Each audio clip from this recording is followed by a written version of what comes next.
Good. Thank you, Tess. Thanks for looking out for me. So I just start by saying that my relationship to my body is the most important relationship that I have. And that was a really big eye-opening realization, that all of my other relationships in my life and how much I care for them, my relationship to my body is the thing that I tend to. It's the thing that I come back to. It's the thing that needs so much of my attention. And through my illness, I really felt like that was severed. I had a brain infection that literally cut off the communication lines between my brain and my body. And so, how I've ended up here is learning how to communicate with her again, learning how to get my body to trust me again, and learning how to come back into relationship with her. And for so much of that journey, it's actually been around understanding how my body works, and connecting to my body has been the greatest form of empowerment that I have. Because knowing how our bodies work and knowing how to work with them helps us tune in to all the wisdom that they hold.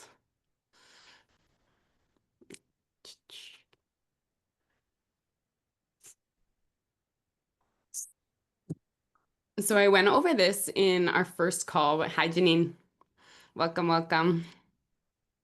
I'd love to check in with you at the end of the presentation, but welcome. So lovely to have you here.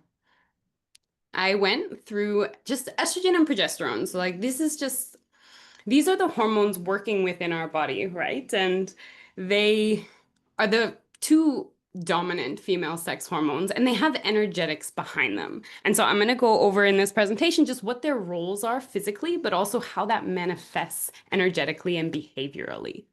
I think it's really important just to frame out that sexual motivation is at the core of many of the things that we do. So our brains are hardwired to continuously support life through gene transmission, and our female sex hormones are the operating system behind this.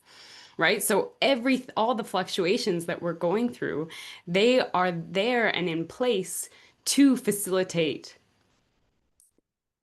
gene transmission, to conceive. And even if we want to deny that aspect of ourselves, if we don't want to become mothers, if we're not a place that we're not in a place where we want to bear children, we can't deny that aspect of ourselves. And I think it's just really honest with ourselves to say that this is our biological drive, right? This is what's driving a lot of our behaviors. And our hormones, they're not just something that happens to us. We're not overtaken by our hormones, but they actually make up who we are. We think that we have control over our hormones, but they're orchestrating for us. It's not vice versa. And so, as you can see from this graph, there's estrogen builds during the first half of our cycle, and then there's a surge of estrogen right around the time that we ovulate, and then it starts to die off, and that's where progesterone starts to take off. And progesterone is the progestation hormone, right? So it's the hormone that facilitates life. It's the hormone that builds your uterine lining. It's really, really required for growing a baby. Something that I find super fascinating, and just learning about female physiology has been one of my greatest spiritual advancements, and just learning just the magic and mysticism held within my body. Like for me, learning that vaginal fluid actually selects the sperm. Vaginal fluid has intelligence, right? So when sperm comes inside of us, our fluid is choosing which is the best, which sperm and which semen will be the greatest and healthiest offspring, and just things like that. Learning things about that in my body just blow my mind. And so another thing that blew my mind is that the most eggs that we will ever have is when we're at 20 weeks gestation. So when we're in our mom's bellies, uh, when she's 20 weeks pregnant with us, we'll have about 6 to 7 million eggs. Those are eggs in our ovaries. 6 to 7 million of them. And then by the time we're born, we have around 1 to 2 million. And as you go through puberty, you have 300,000. At the age we are all right now, we probably have about 200,000 eggs. But every month we ovulate one egg. But we have all of these eggs and all of these ovaries because our body is selecting the healthiest one. And that's what it's doing every month, right? We have estrogen that starts to mature the eggs. And as we go through our cycle, we know that during our follicular phase, estrogen rises. And what's happening is that estrogen, our brain and our ovaries are communicating, and estrogen is growing our follicle. So it starts as a really baby follicle, one of the, hundreds of thousands in our ovaries, and it starts to grow throughout the month. And then right before we ovulate, the body selects one, the healthiest one, the one that's been able to produce the most estrogen, gets selected, and it's what ovulates. It's what travels down the fallopian tube and ends up in our uterus. That follicle that ovulated, that let go of the egg, that becomes the corpus luteum. So that stays in our ovaries and it continues making progesterone for 14 days, 12 to 14 days. And then as soon as it stops, if we're not pregnant, the body starts over again. And so everything's orchestrating for us to ovulate, for the possibility of conception.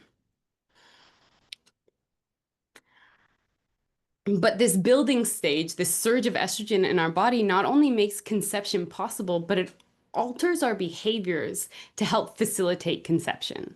So as estrogen rises during our follicular phase, so does our interest in sex. And it makes sex feel sexier. It makes chocolate taste yummier. It heightens all of our senses. And so we want more sex when we're fertile because our body is always trying to conceive. And so I like to think of estrogen as the building phase. It's the building, it's maturing the egg, it's the hormone of potential. It's also an anabolic hormone, so it helps us build muscle. So if you're trying to put on muscle and put on weight, do it in your estrogen dominant phase because your body naturally wants to build. It also needs to be kept in check. Anytime we have cancer, it's typically women have estrogenic cancer because estrogen has gone out of control. It's building, it's feeding, it's growing, and it needs to be kept in check. And this is why the balance between estrogen and progesterone is so important, right? Because progesterone keeps estrogen in check. It keeps it from building out of control. But you can kind of, I don't know if you guys have this, but sometimes in my ovulatory phase, I feel like I'm a little bit out of control. I'm a little bit ravenous. And that's like estrogen moving through me. in that like in that energy. But we're building, we're growing, we're full of potential. I like to graph all my temperatures and I can see right before I peak, my temperature is at its highest. I can feel that intensity, that maturing energy, productive energy. It's a time when we can manifest and create and bring vision to life. We're also naturally more attractive during this phase. We feel better about ourselves during this phase. Our energy levels are high. Our libido is high. Everything's orchestrating for us to conceive. Not only that, other people also find us more, the opposite sex finds us more attractive. I really like this visual. So I like to think of estrogen as like the flirty, sexy kitten hormone, right? And estrogen's just the energy flowing through us. So this is, can we actually embody this energetic? I really like this image though, because this is, a nerve ending in your brain. It's in your brain cells. And A is your brain and B is your brain on estrogen. So you can see there's way more nerve endings when estrogen is present. It's the different, signals that are coming into our brain and that we're giving off. And so your brain is just actively more active and engaged and heightened during those estrogen dominant phases. So it makes everything a little bit more enticing and exciting. Progesterone, on the other hand, is more the maintaining hormone is kind of how I like to see it. So you build, build, build during the first half, and then the body has to maintain, it has to hold that structure. Um, so when you have this empty follicle after you release your egg, it becomes the corpus luteum and it creates progesterone. And it will always do that for 12 to 14 days, which is really good to know if you want to track your cycle. But progesterone is an antagonist to estrogen, so it keeps it in check.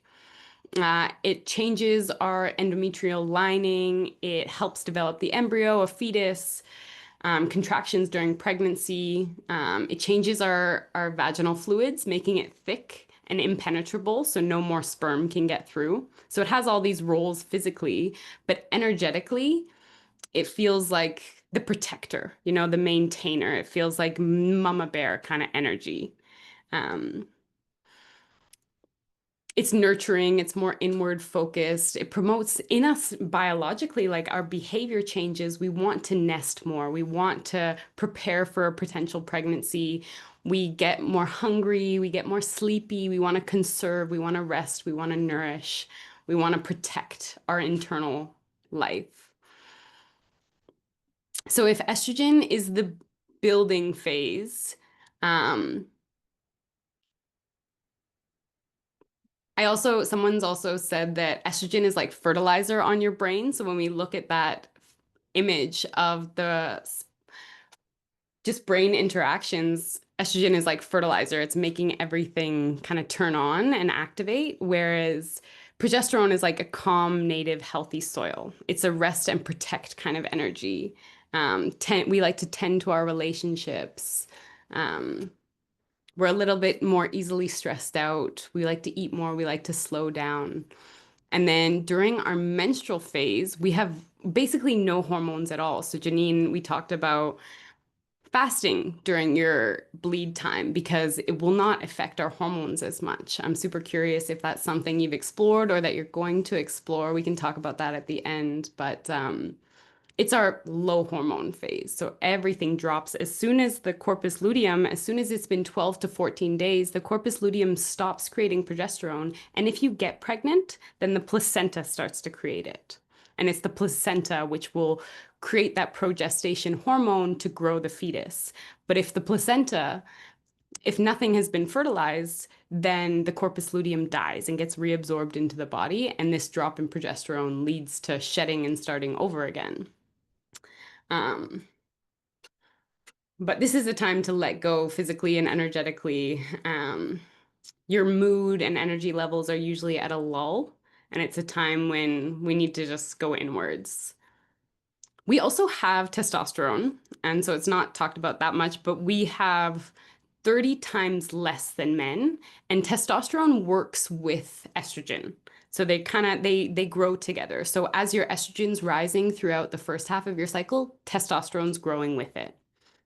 Testosterone is really important for us because it helps us build muscle, it boosts our mood, it boosts our libido. During our ovulatory window, when testosterone is high, we have a lot more libido, and men have 30 times more than that.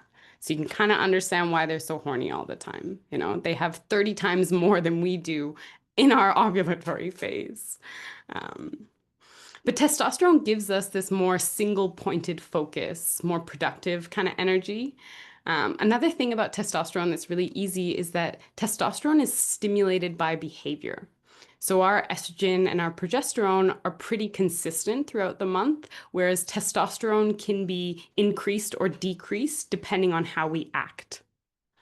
So if we engage in a lot of competitive activity, then our testosterone is going to raise. If we engage in more relaxing activities, our testosterone will lower.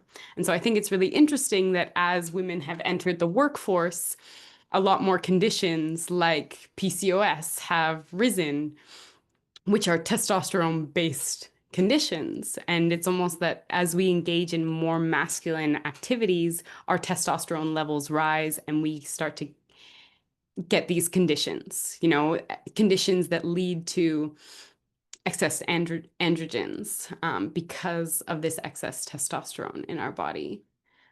This is a study that I love to show. And so it's looking at stripper data.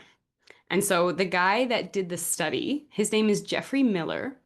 And what's so interesting about this study is that it was a blind study. So the strippers being looked at, They didn't know that they were being studied, and the men who were paying all the strippers, they also didn't know. It was a blind study, and it was a study done based on different dancers receiving t tips depending on where they're at in their cycle. So it's no one knows that they're being studied. It's just the energetics of what's happening. And what was really interesting about this study, at the end of I think they did it for 3 or 4 months. At the end of each month, they would count up how much tips and then compare it with where they were at in their cycle every day. And what they found was that women cycling naturally were making $70 per hour at ovulation. They were making $50 per hour in their luteal and follicular phases, and they were making $35 per hour when they were menstruating. And so there's a big fluctuation there. Um, and then women on the pill were averaging about $37 per hour with no changes, which is really interesting because when we're on hormonal birth control, we're put into a state similar to our luteal phase. But this just shows that it's altering our behavior in so many ways, and it's altering the behavior of other people we come into contact with. The pheromones that we give off. They did studies and men would smell the t-shirts of different women. And if they were ovulating, they would be marked as more attractive, right? So when we have estrogen moving through us, everyone else is picking up on it. The way our voice sounds even changes. There's this constant communication between our brain and our ovaries and our uterus. And these hormones that we're working with every month are the physical expression of the energy flowing through us. And when they're aligned, we're aligned.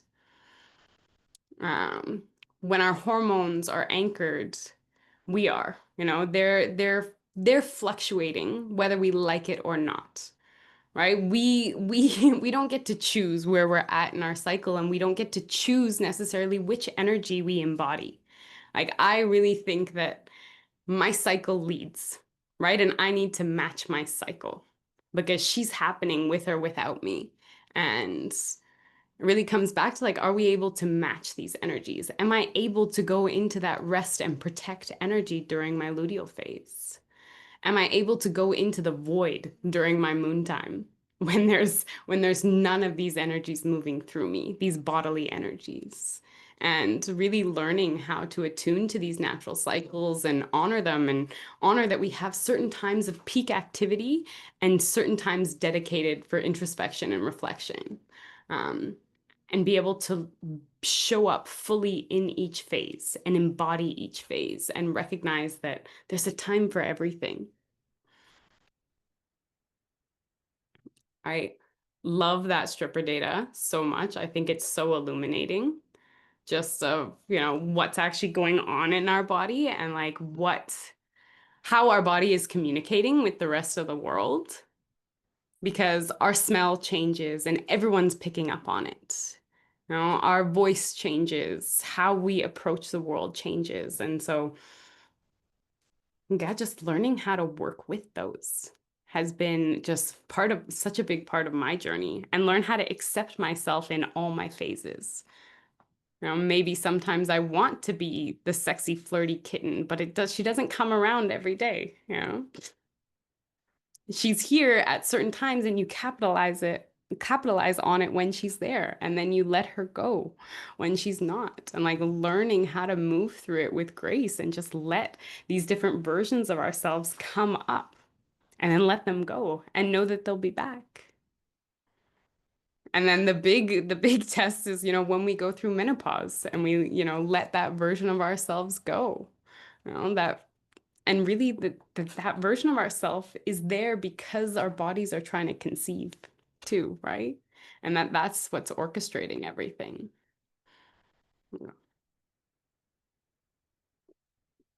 I'm curious if you guys have noticed that about yourself and noticed like how you move through all those phases, and at certain times you deny aspects of yourself or want to be one version of yourself. And it's really, for me, it's like learning how to embody each phase of my cycle with grace, and just honor her and where she's at all times.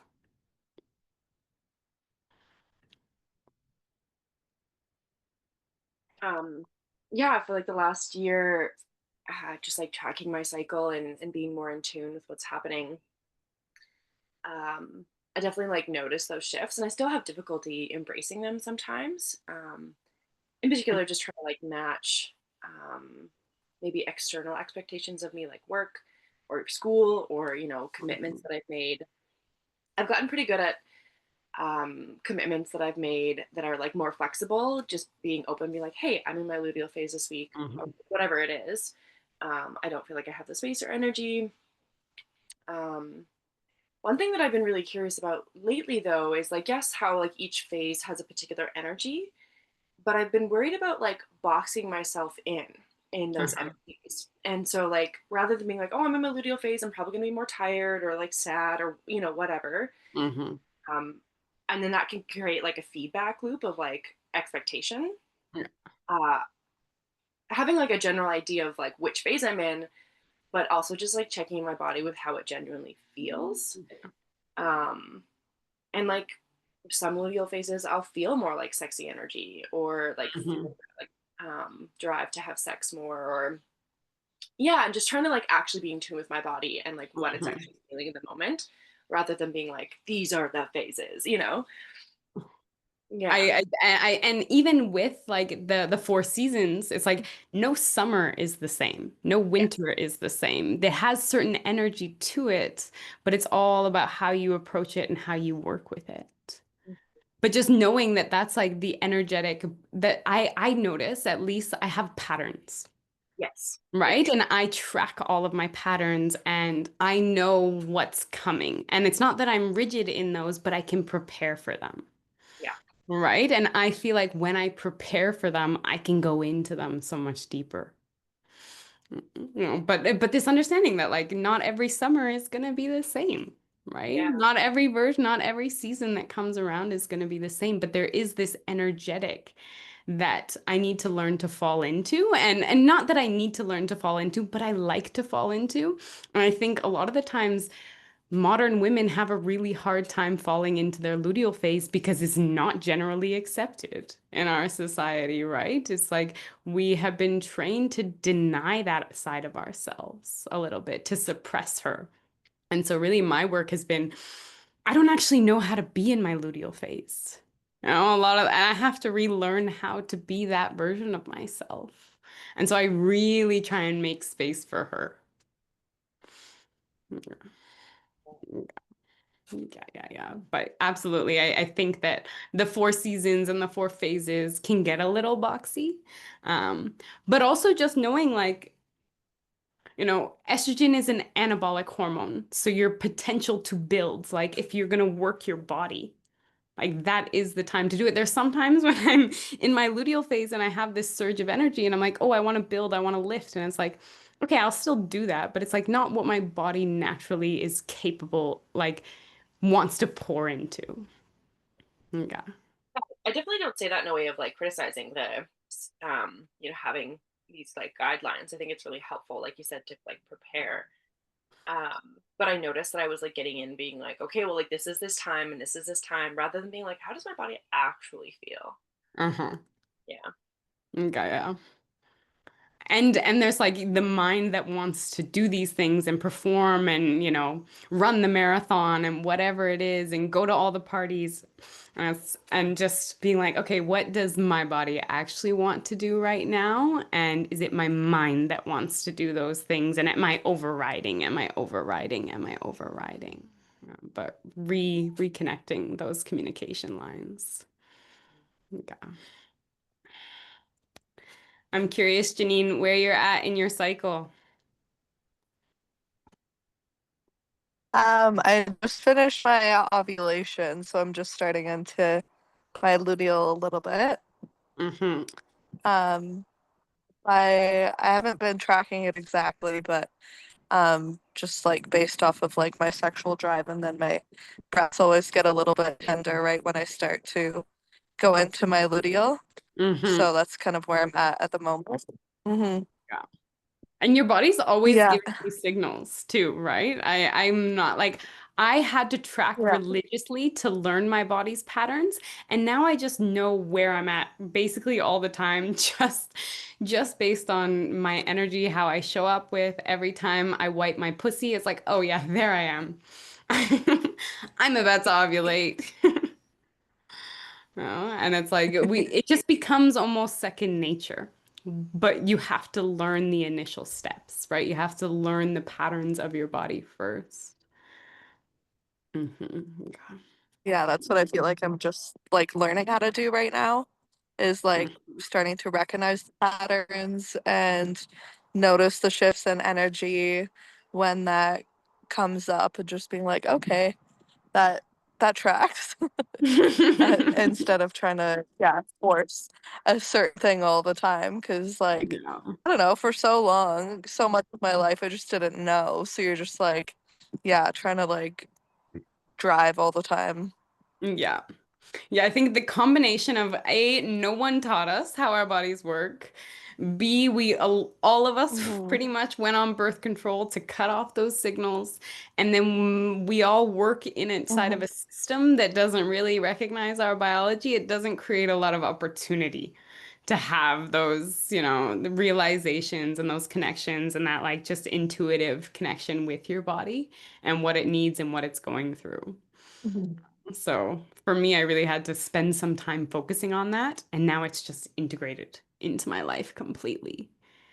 And I love that I have the ability to weave my life around my cycle. Like for me, the energy of follicular, right? It's springtime. It's like build, it's organize, it's clean. For me, like every time after I bleed, I wash my bed sheets right away. And I wash my bed sheets once a month. And I always do it after I bleed. And then I like clean my whole house. Right? Like, and it's almost like, I've just been in the depths of my moon time, like the deepest, darkest winters. And then I come into spring and I like, greet the sun. I'll often do on the first day of my follicular, like a sun salutation to be like, I just went into my moon and I'm coming back to the sun, like coming back to this more productive in society, engaged with the world after I've been in this like liminal kind of no man's land space with the moon. And I'll like clean my whole house and then be set up for this next cycle and just move like everything that I do is kind of with my cycle in the back of my mind. If it feels natural, right? Again, it's like not forcing, but it's just like naturally my body wants to do that. And that feels like naturally in springtime, we want to clean, we want to sweep out, we want to prepare. And I notice that just come up in my body. Same with luteal phase. Like I really like to prepare all my food ahead of time. Not all my food, but I like to prep a lot of food during my luteal phase. We're going into the depths of winter. I want to feel like I have a lot of reserves, right? That I'm not going to go hungry. And it's like in my luteal phase, I'll prep a lot of food so it's there for the depths of my winter when I don't feel like cooking. And just working with that energy. And just like when you live up north and off the land, you prep all of your firewood, right? It feels like a similar energetic when I'm in my luteal phase of like prepping energy. I really love working with my cycle in that way and when it feels good and like creating a life where I can do that. Mhm. I love just learning about the ins and outs of our body and how they operate and how estrogen and progesterone move through our body. And like that rise in estrogen and then that peak, that luteinizing hormone, that like release of the egg and that energy. Like some women actually have a lot of pain during ovulation. It's called Mittelschmerz, which I think is just like the weirdest name. Um, but there's a lot of women that have pain when they ovulate. I've actually never experienced it. I'm curious if you guys have. I have, yeah. Yeah, you have. Yeah. Does it feel like cramps or does it feel like a different energetic? Cramping feels like a squeeze, Hmm. and this feels like sharp, like jabs. Over and over again or one sharp jab? I felt it where I could feel like one sharp jab. Um, and I felt it like a few times, but not like constant. Hmm. Yeah. And the only reason, like, I guess just like being more in tune with my body and the sensations all the time, but also especially like when I know where I'm at my cycle and if I know that I'm ovulating, I can actually like feel which ovary it is.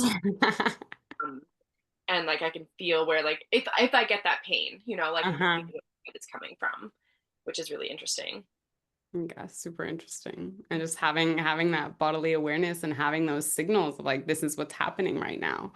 I think like our body is working it's doing so much activity behind the scene, and our reproductive system is so energetically demanding, like incredibly energetically demanding. Like the average human cell, so like our mitochondria is like the battery packs of our cells, right? And the average human cell has about a hundred mitochondria in it. And then as it's like, if it's a muscle cell, it has a few thousand. But our eggs have 5 million mitochondria. Like they are so energy demanding. It's insane. Wow. Yeah. They're working so there's doing so much in the background, and our body is working so hard to keep it going. And so just like recognizing how hard it's working and honoring how hard it's working and what it's getting done in a day, and just like that process to ovulate. What another thing I think is really interesting is that, as we're starting to build estrogen in the first half of our cycle, our brain is communicating through our endocrine system. It's saying, "Hey, it's time to start making estrogen." And so all of the eggs in our ovaries, there's like a cohort that's selected. There's like let's say like 30 to 50 eggs that are selected every month. And it's like, okay, you guys are competing with each other. Right? So the pituitary gland in our brain is communicating to our ovaries, okay, build estrogen. And all of these eggs are competing with each other, trying to make the most amount of estrogen. And then right before you ovulate, one is selected. Whichever one is the strongest, whichever one has the highest potential, that gets picked. But it's almost like the body is selecting which one is the healthiest, which one has the most potential, and it learns how to do that, and it gets better at doing that every month. And when we go on hormonal birth control and we suppress that estrogen, that communication between our brain and our ovaries, we get less good at it. So the more we do it, the better we get at it. And so it's really interesting when women go off birth control, they don't ovulate for a few months because the body has to relearn how to do it. And it's almost like you put that whole system on pause and now it's not as efficient. And like, I really like tending to my body and like eating in a way that supports my fertility. And I imagine like my body's getting better at this. When I have a really good cycle, it's like, oh, my body has everything it needs to do this efficiently. Right. And to make that happen, which I found just so fascinating. Uh, and yeah, the more and more I learn about my body, the more I'm blown away by it. Truly. I kind of have a question, but I feel like I'm speaking a lot, so I want to make sure that You speak. There's is not in this space, you speak as much as you want to speak. it cool. Um, I really love the idea of like vaginal fluid being intelligent. Obviously, our bodies are like really intelligent. Um, I think something that's coming up for me that I'm curious about, and when we talk about the body like having this intelligent to select like the healthiest cells or the Hmm. healthiest like ovary, and thinking about I guess I don't really know what my question is, but like people when we think about like quote unquote what is healthy, um, and like when we have people with disabilities and like people who are born differently, and so I think I'm just curious about mm, yeah what we mean by like the body selecting like the healthiest cell. I would say like highest likelihood of survival. Mm, cool. is what when I say healthiest cell, that's what I think. Yeah, cool. Hmm. Thank you. Uh, That helps a lot. mhm, mhm. Yeah, I think that's what our body is always trying to orchestrate. Another really interesting thing about the female body is that our DNA, when we have a baby, our mitochondrial health, the DNA of our mitochondria only gets passed through our maternal line.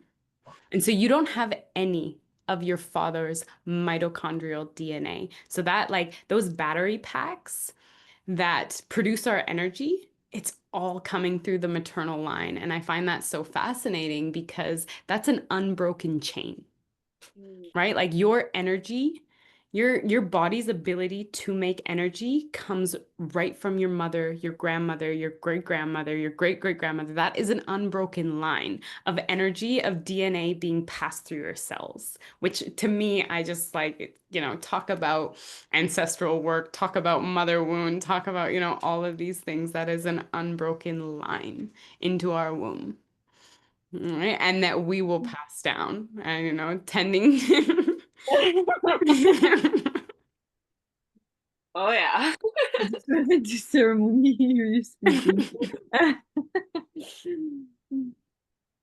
Yeah, but just, for me as well, like part of the reason why I've been diving so deeply into my health and particularly my mineral health is that when we're pregnant, we pass on all of our minerals to our babies. Like in 10% of our minerals go to our babies. And if we don't have enough mineral reserve, they're depleted to begin with, or they have excess. So a lot of women that take hormonal birth control, they have really, really high levels of copper toxicity.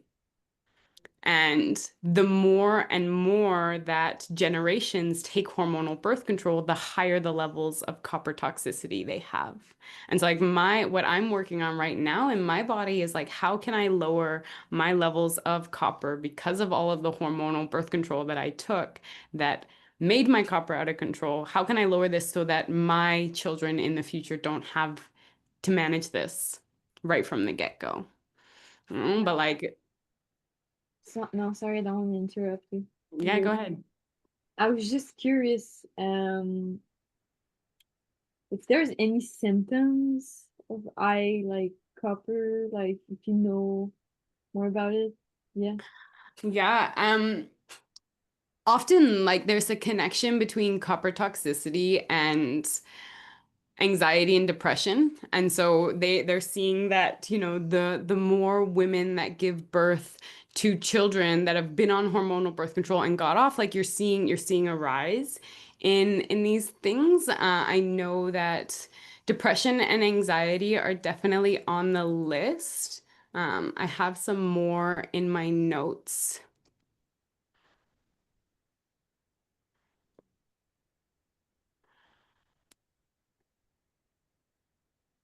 It's really interesting. I'm trying to figure out like how's that happening, right? Mm-hmm. See through depletion, like maybe the guts get more like permeable.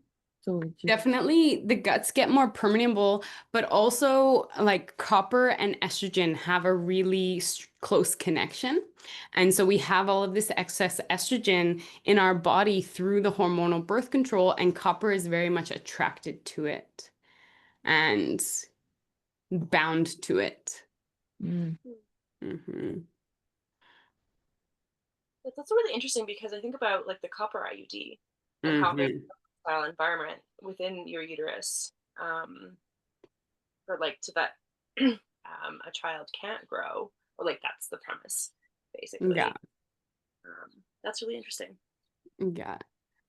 I know that excess copper is stored in the liver and the brain, so it usually affects like psychologically a lot of the times. If you have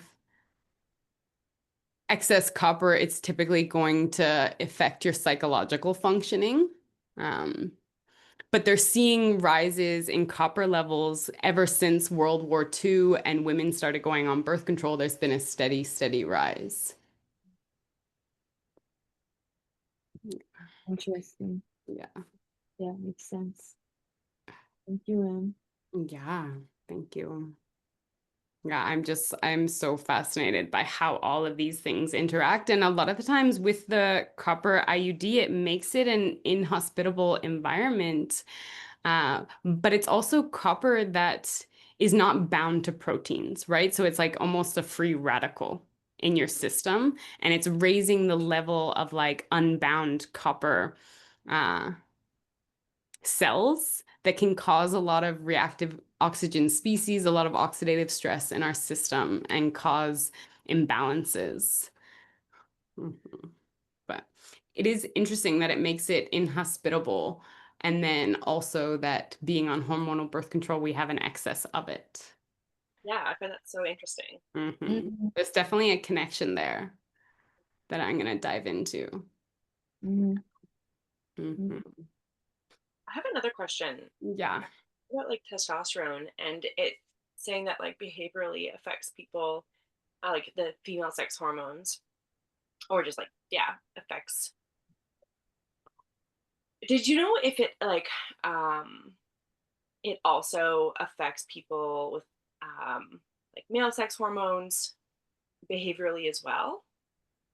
What I find super interesting about testosterone, so historically, women were kind of known to be, unstable, right? Because of their cycle and because of their hormones, they're fluctuating all over the place. What's actually really interesting about a woman's cycle is that while it's fluctuating all over the place, there's a steady pattern to it. Right? So like there is an arc, there is a flow to estrogen and progesterone that happens every month. And so you can kind of anticipate how a woman is going to somewhat behave depending like I am a different woman. Like just straight up, I am a different woman, different phases of my cycle, and I've accepted that in myself. My partner has. The thing about male hormones is that they're very dependent on the circumstance, on the room. So if you're in a room and if there's a room of men and a really hot woman walks by that room, all the men's testosterone is going to go up. Mm. If men are sitting in a room and they realize that there's a gun in the room, right? There's this competitive drive. As soon as there's like competitive, there's something going on, an attractive woman, a fear of violence, all the testosterone raises. They've done a bunch of tests studying men's testosterone and like they'll do car races. So they'll test all these men's testosterone and then put them in different cars. And the man that got the fastest, nicest, Ferrari, his testosterone is the highest, because he won the competition. Mhm. And so women's hormones are known for fluctuating all over the place, but it's actually men's that are really based on the environment that they're in. Um, and for women too, if we're engaging in more competitive activities, then we're going to increase our testosterone, right? But I think for men, it's more the sexual drive and the competitive drive that it's going to affect. But I know that there's some conditions that men get. Like it's more impactful for women if we have excess testosterone. It will start to impact all of our other hormones because all hormones, all sex and steroid hormones come from a mother hormone called pregnenolone. Right. So pregnenolone is the mother of all hormones, and we have to have pregnenolone to create hormones. And all hormones come from cholesterol. This is why cholesterol, like low cholesterol diets, are really dangerous, especially for women in their ovulating years, because we need cholesterol to create hormones. And if we're not getting enough, then we can't create those hormones and we can't keep them in balance. So if we're engaging in a lot of competitive activities, we're using a lot of testosterone, which is taking from our reserve of pregnenolone, right? So we don't have enough to complete our cycle. And that's when you start to see things come out of balance. It's the same with cortisol, adrenaline, they all come from pregnenolone. And we only have a certain amount of pregnenolone. So if we're using all of those hormones, we can't run our cycle. And this is where we start to have, hormonal imbalance because we don't have the substance, what it comes from. And I think a lot of people have this fear of cholesterol, where cholesterol actually runs so many functions in our body, we can't function without it. That's so interesting. I didn't know that. Uh-huh. The more you fucking know, like it's actually just mind-blowing. And I'm so grateful for my illness and for getting sick because it pushed me to learn how my body actually fucking works. And like how to nourish my body and how to care for my body and what's happening in my body because so many of us are just walking through life blind to what's going on in our body. And the fear of cholesterol is such a big one. It's such a big one that is so pervasive, especially for women. And I'm high in cholesterol. I have to go on statins. I'm on a low cholesterol diet, and our bodies need it. Absolutely need it. Yeah, eat your eggs. Like, and I've never really got it. I'm like, eggs have to be good for me. Like, there's no doubt in my mind that eggs are bad for me. I told this story on my Instagram not that long ago, but I was on a road trip with my family and we go to McDonald's and I'm like, I'm not getting anything. I don't eat at McDonald's, but they stop at McDonald's. And my uncle orders a bacon and egg McMuffin with no egg. I was like, why, why aren't you getting any egg? He's like, oh, because I have high cholesterol. I'm like, you guys are actually fucking kidding me. What world are we living in? Like, what actual world am I living in where this man is ordering from McDonald's and is worried about his cholesterol so he doesn't get an egg? Like, the egg is probably the healthiest thing in that fucking sandwich. It's the only thing you should get. Oh. Oh my God. And it's so funny because I live in my own little bubble and then I like kind of go outside the bubble sometimes and I'm like, this is actually how people live. This is actually how people live. Mm. But the more you know and just like tend to our body, nourish our body, there's like I I mean, even if we don't want to necessarily have kids, like our fertility is our life force. Right? Like, and we need to tend to our fertility and we need to eat. We are like, whether we capitalize it or not, whether we want to admit it or not, we are fertile and we are ovulating every single month and we have to nourish our body as ovulating women. Right? Like, we actually have to feed our bodies to run this process, to get those healthy fats, to get that cholesterol. To be able to synthesize vitamin D, you need cholesterol. Mm.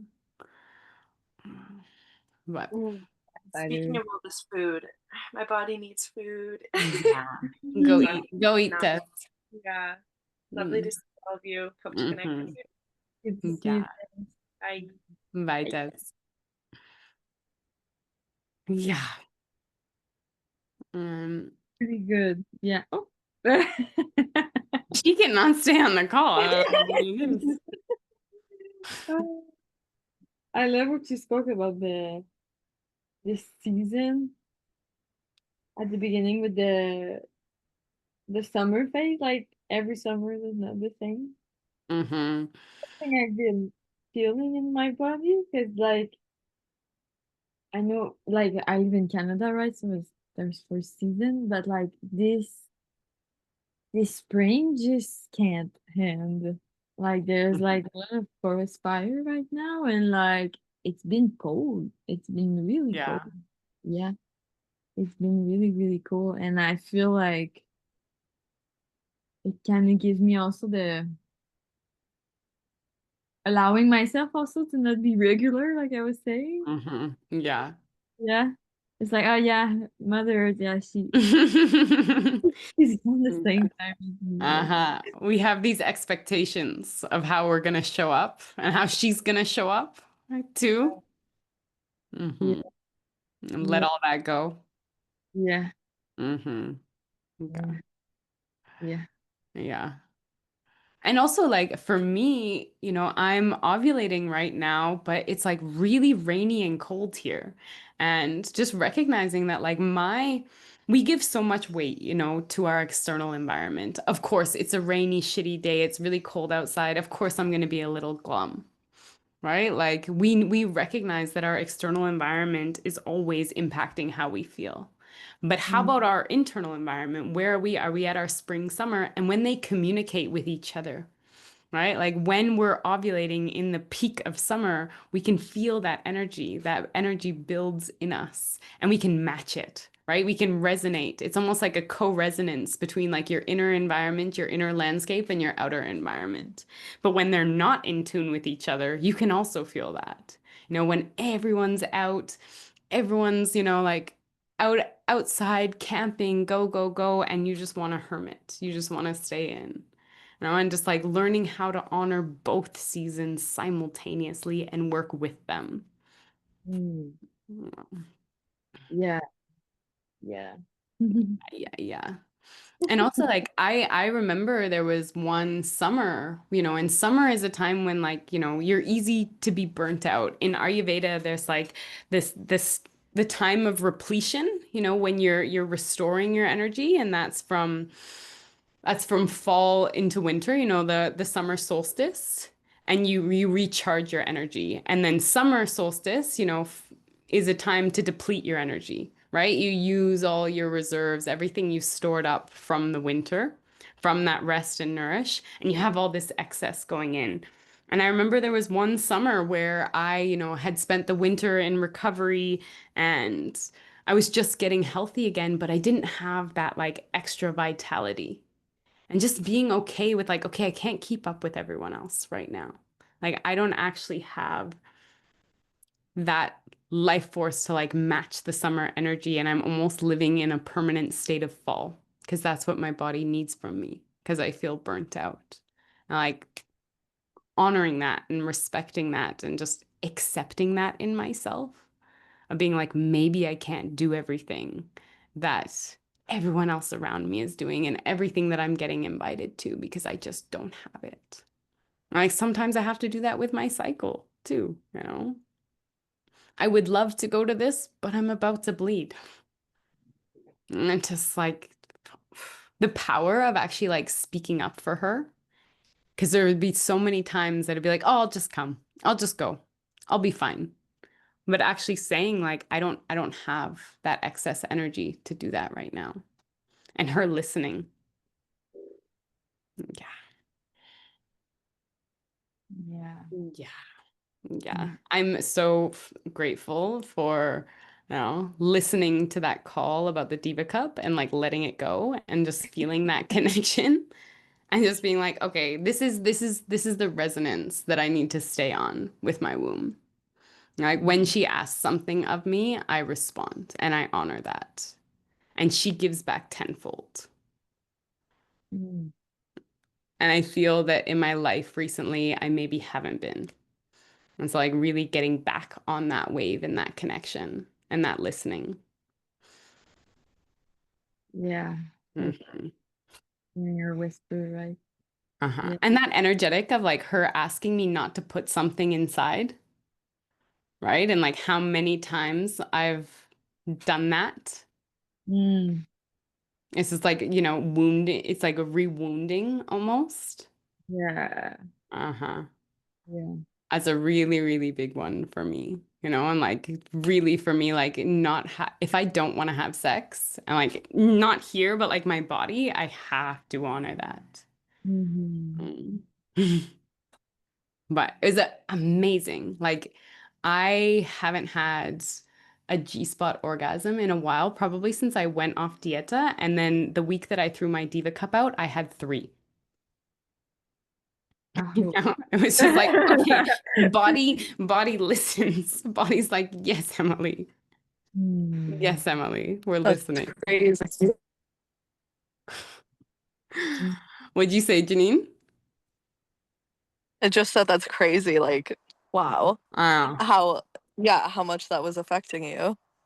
And it wasn't even like, I think that, like, obviously she didn't like me having the Diva Cup in there and it was blocking energetically, but it almost felt like me listening to her. She's like, okay, now we can go there. Like now you've created a safety Cool. of a container where we can go there. It was almost like you're listening to me.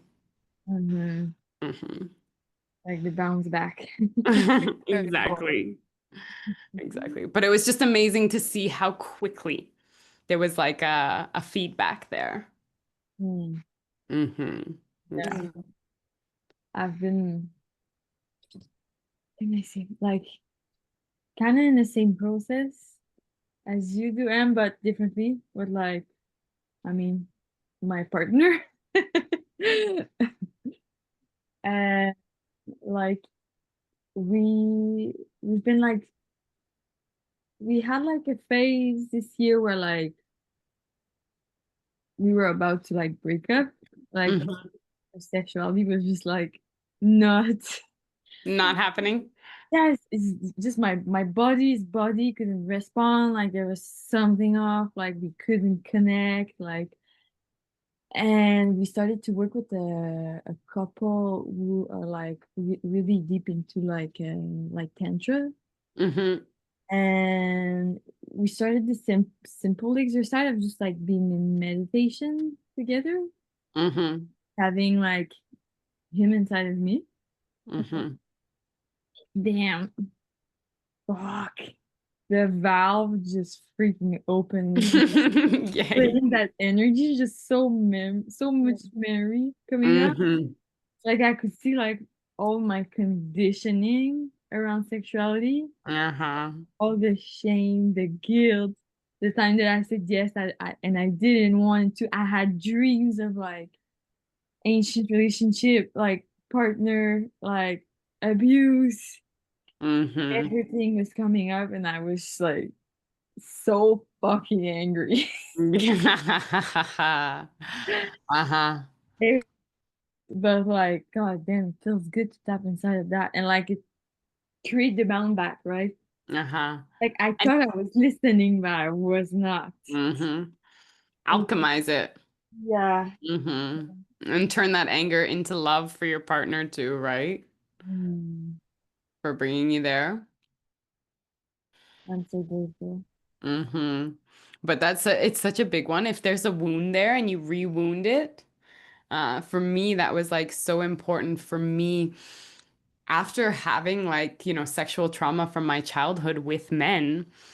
Every single time I would go to sleep with men, it would re-wound it, Mm, right? And it was just like this pattern with men that started when I was 9 years old, right? That was just in me. And what was so healing for me was being in a relationship with a woman because there wasn't a pattern there. mm, There wasn't a pattern there. There wasn't a wound with the like that was so obvious with the masculine body that I learned how to rewrite my patterns. mm, Like I I really felt like my drive to be with a woman was like a trauma response, right? I was responding to the abuse that was put on me from the masculine.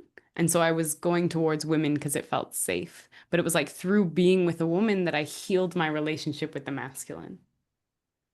Oh, because I learned how to be in my body again. I learned how to experience pleasure. I learned how to rewrite those patterns with mm. sex. And yeah, I mean, just tantra and presence, and presence before you have sex, right? Because I feel like once penetration has happened, it's like you have a hard time like communicating with her. So something that my partner, what Matt and I always do is like we massage each other before, right? Like we do mutual massages and get in tune with each other's body, right? And like open those lines of communication. And I open the lines of communication within myself because Mm, anytime you're being touched, you're more in your body.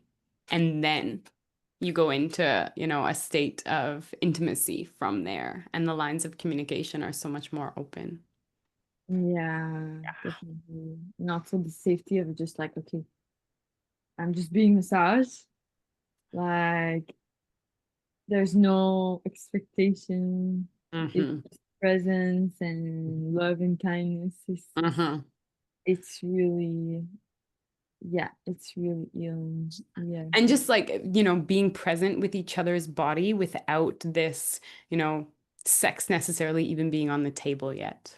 Yeah. Right? And it's just like allows the body to open Mm-hmm. and open to connection with the other that's not necessarily driven by sex, by orgasm, by whatever it is. It's just connection. And like even just that little piece was so healing for me of just like we just massage each other. Mhm. And then see where it goes. Yeah. Hmm. Yeah. And like just massage and then that's good too. Hmm. Yeah. Yeah, so good. Yeah. I'm Like so happy to hear you've come back into, you know, union and like physical relationship with your partner and found that. mm, And like, I think so many couples would crumble yeah. because of that, you know, Yeah. but Yeah. And it was so humbling. So humbling. I was like reflecting all my stuff on him. Like yeah, and it wait. was insane because like we both like had a history of like abuse, right? Mm-hmm. And it was like that like that point of like okay, are we splitting up or like we hold on and like and we choose together and like to be Mm-hmm. together. Such a blessing. Yeah. And Uh-huh. it was so healing for me that he could hold space for my anger, for my sadness, for the memories. Like Mm-hmm. that's where like everything switched. Yeah. And there was a moment with Matt and I when I would fight or I would have doubts or it would be like, you know, is this right? Are you the right person? And it was like this realization that no matter what relationship I go into, I'm gonna bring my shit. Like Yeah. if it's if it's not with you, it's gonna be with the next guy and it's just gonna be the same shit. Hmm. Right? And it's just my shit to work through. Exactly. Oh. Yeah. It's interesting having this conversation. Matt and I are talking about getting married in an ayahuasca ceremony. And when obviously, but when you marry in ayahuasca, it's like a bond of the spirit, right? It's not just on the physical level, and you get married for multiple lifetimes, not just this lifetime. So you're like bound and questioning, like, do you want to do this for multiple lifetimes? You know, like, and there's a lot of couples that don't. But like, is that the commitment you want to make? You know, do you want to do it not just in this lifetime, but many lifetimes? Well, yeah, it's definitely something to reflect on. Uh-huh. Yeah, A big commitment. it's a big commitment. But I also feel like Matt and I have been doing it for a few lifetimes already. Yeah, I feel like you both married already in the end. Around. So, This isn't our first time around. We still got more to learn from each other, but like, whoa, it's another level of commitment, you know? that's beautiful. Yeah. Yeah, it's definitely coming. Mm. Mhm.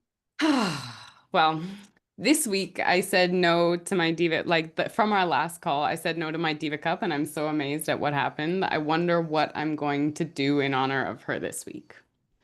I hope that there's something because if we Mhm. keep leveling up for that ability to like receive pleasure, the lines of communication in my life have been like so damaged with her. And just like opening up to her, opening up to pleasure, it's like I don't want to decide where that ends. My capacity to experience pleasure and joy and sadness and grief is like a rubber band. The deeper I go into sadness and grief, the more I'm able to experience joy and pleasure. And I really feel that like when I deepen into my moon time, I can go so much higher in my ovulatory cycle. And it's always like this stretching, this rubber band kind of energy. And so like I feel like every month is a new opportunity to like stretch that rubber band and go deeper into this experience. So It's like it just feels so exciting to just move cyclically and live in this cyclical way and always have opportunities of reflection and expansion. And I really thought moving to Costa Rica, I would miss the four seasons. And I do, but I also have them inside me, so I don't. Well, because I still get to experience those energies. Mm-hmm. Mm. Yeah. Yeah. You guys have anything else you want to chat about? Are you ready to wrap this thing up? I think I'm ready to go to bed. Mhm. It was amazing. Thank you so much. Yeah. My pleasure. Yeah. I love Well, creating. thank you so much. Yeah, my pleasure, Janine. So happy to have you here and just share this space with you and share your experience and learn from each other and just keep showing up for our bodies and our capacity to learn and deepen into this female experience because it's a pretty damn special one. Mhm. Hmm. Okay. So much love for you both. Um, Thank you. Thank you. Ciao, ciao.